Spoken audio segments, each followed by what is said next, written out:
আমরা এমন একজন মানুষের পাশে বসে রয়েছি, মানুষটিকে হয়তো এই লুকে অনেক দেখেছেন এবং মানুষ বহু ভালোবাসা দিয়েছেন, কিন্তু আজ অন্য কোনো কারণে মানুষ এইরকম লুকে রয়েছে।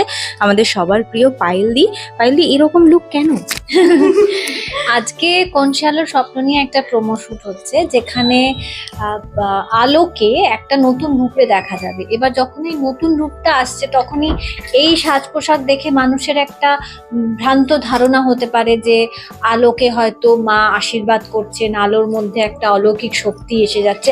একদম না, এটা ভুল ধারণা। আলো পুজো করছে মা কালী, তার থেকে আশীর্বাদ চাইছে যাতে ভবিষ্যতে ওর জীবনে যে লড়াইটা ওকে করতে হবে সেটা আরো আরো ভালো করে, মানে ভালো বলবো না, আরো বেশি ওর মধ্যে সেই জোরটা থাকে যে লড়াইটা ওকে যত কঠিন হোক না কেন জিততে ওকে হবে।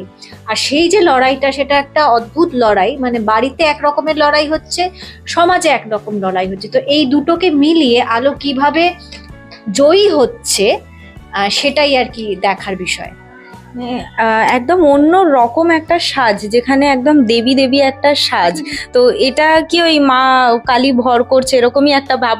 না না, ওইটাই আমি প্রথমে বলে দিলাম যে এটা একটা ভ্রান্ত ধারণা যে আলোর মধ্যে কোনো দেবী প্রকাশ পাচ্ছে বা দেবী ভর করেছে, এরকম একদম নয়। এটা একটা লড়াই যার জন্য আলো আশীর্বাদ চাইছে। এবার ঘটনাচক্রে এটা দেখা যাবে যে কেন কেন এই সাজ হঠাৎ করে, সেটা পরবর্তীকালে যখন এপিসোড দেখবেন, পর্ব দেখবেন আপনারা, তখন বুঝতে পারবেন যে আচ্ছা এই কারণে আলো এই সাজটা সেজেছিল।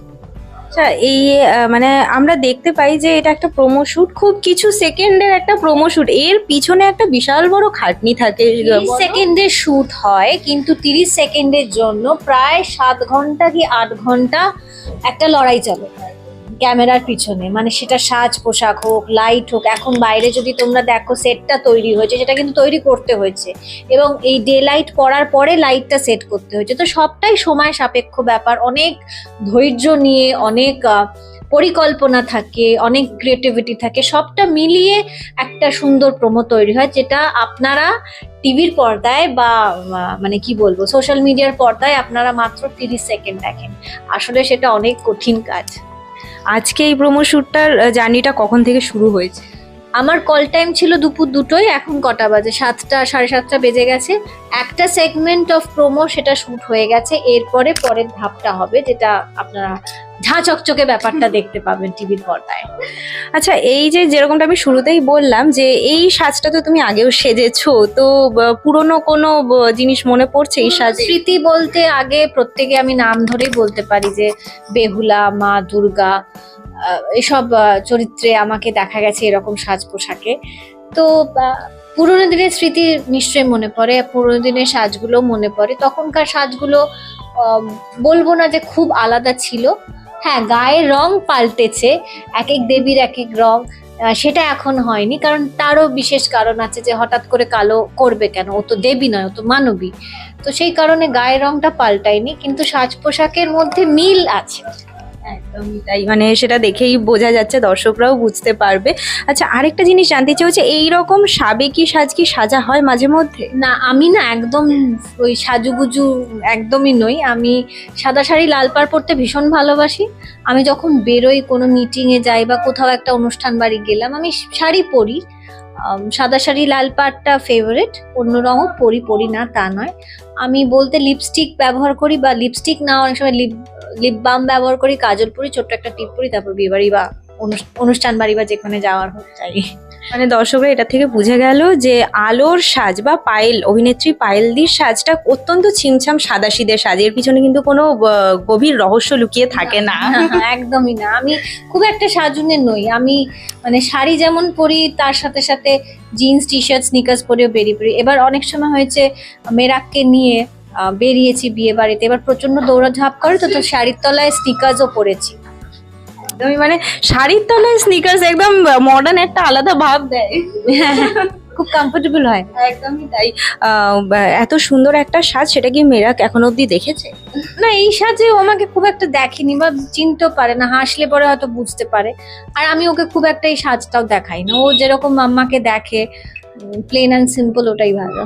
আচ্ছা, যদি বাই এনি চান্স মীরা কখনো এরকম সাজে তোমাকে সামনাসামনি দেখে ফেলে, মানে ওর কি রকম রিয়াকশন হতে পারে? বলবে তুমি কেন মেকআপ করেছো, তুলে নাও। একবার মেকআপ করে বাড়িতে গেছো, সামনে গেছে বলছে ভালো না, তুলে নাও, তুলে নাও মেকআপ।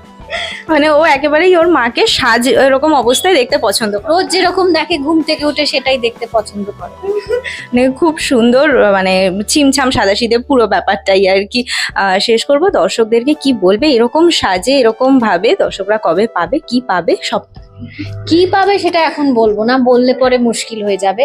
বাট তার জন্য মানে কি কি হবে না হবে, কি কি হবে না হবে সেটা দেখার জন্য সান বাংলার পর্দায় চোখ রাখতে হবে, দেখতে হবে কোন সে আলো স্বপ্ন নিয়ে প্রতিদিন রাত 8:30টায়।